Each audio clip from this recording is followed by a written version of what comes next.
It's worse than hell. It's like having the flu times 1,000. It's almost like you're cold and you're hot at the same time. You constantly feel nauseous, almost like you want to die. I was lucky. I got here the day before I died. Really sick, to the point where, I'm sweating, I'm not sleeping. Opiate withdrawal is filled with pain, filled with anxiety, filled with insomnia. The pain and everything is so bad, it'd be easier to die.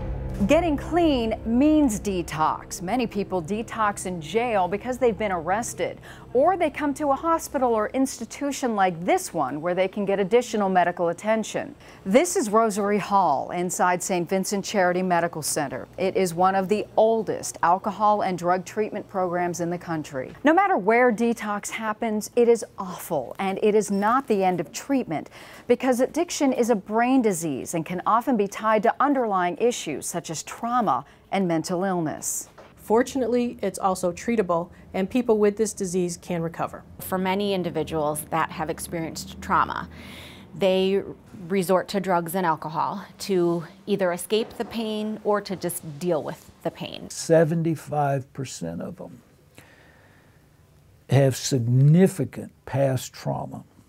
I'm talking about genuine abuse. They've seen someone shot point blank. They've been raped. You're dealing with a legitimate case of PTSD. It's the potholes in an addict's soul. The dope fills those potholes in very, very, very, very well. Many junkies who go through detox and treatment relapse. They say relapse is a part of recovery, but we didn't know how big a part. 3-4 relapses is not uncommon. 50% of the people that complete a rehab program will still be sober 1 year later. And then 50% will have fallen backwards and perhaps started to use again. They are comparable to the statistics for diabetes, high blood pressure, and asthma. I look at it as a learning opportunity. What went wrong? What can we do better this time around? What's more, relapse after detox can be deadly. Getting clean reboots the body and the brain. Most addicts return to their old dose, which they can no longer tolerate. Their body has started to heal. Their brain has started to go back to what we call homeostasis, or a baseline. And it's almost like a shock. Robbie Brandt was clean for almost 4 months before he relapsed and died. 10th grade, he got his wisdom teeth pulled, and he was given a full bottle of prescription drugs. I went back for the bottle, and I noticed the bottle was completely gone. And that raised a red flag right away. There were times when he was him, and then there were times when he was, angry or sleeping all the time. His grades would be up and down, but he did what he had to do, to hide his addiction. He did the outpatient rehab, and then he did the inpatient rehab, and he relapsed. And that was it. He didn't go a third time to rehab because he was headed off to boot camp. And he had gotten injured a couple of times in boot camp, and they gave him morphine. And when he got home from boot camp, he had rekindled a relationship with a friend that he used to buy and sell prescription drugs with. And that friend introduced him to heroin. I felt like he entered what I called heroin hell. I knew something wasn't right. I knew the money was missing.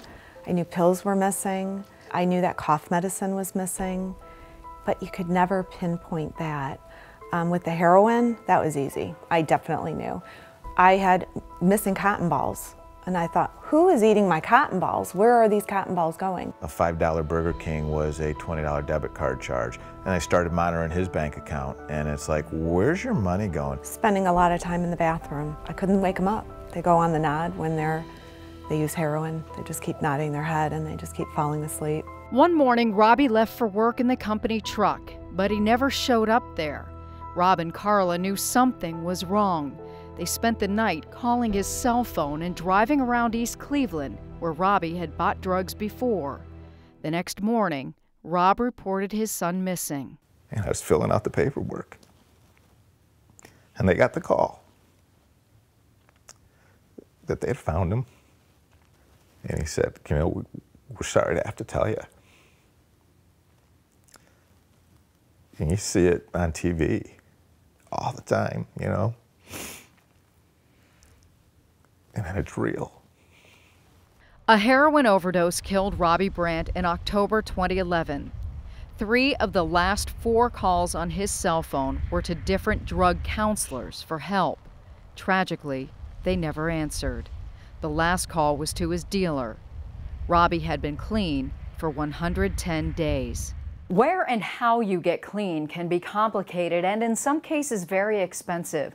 In Northeast Ohio, there are different treatments, different methods, and different places, but still, most say it's not enough. We are blessed with more drug and alcohol treatment facilities than almost any metropolitan area I know of, but we still don't have enough facilities.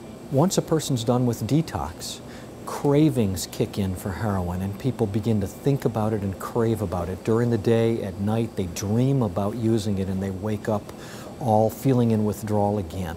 One of the ways to interrupt that pattern is to help a person with a 12-step recovery program where they substitute sober people for all the using people they used to be with. In addition to a recovery program is to use a medication like Suboxone or naltrexone or methadone.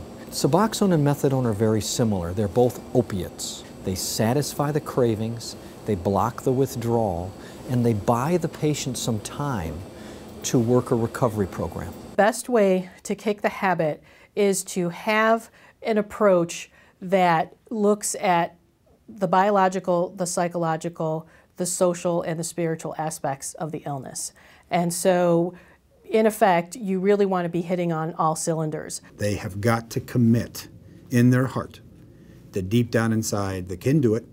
It's a rough road, but they've got to get over it if they want to live. You can put any individual in any type of treatment program, one that is covered by the government or one that costs $50,000 a day.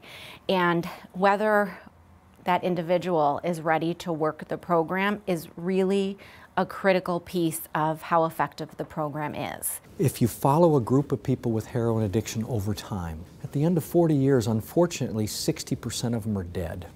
So if you don't get sober, a lot of people die. But of the people that are still alive at the end of 40 years, the majority are sober. That's the good news. Addicts recover and go on to lead productive lives. But everyone needs information and support. You know the saying, it takes a village. We have to look out for each other's children. We have to be conscious of what's going on in households where our kids are, and then be brave enough to say, perhaps it is in my backyard.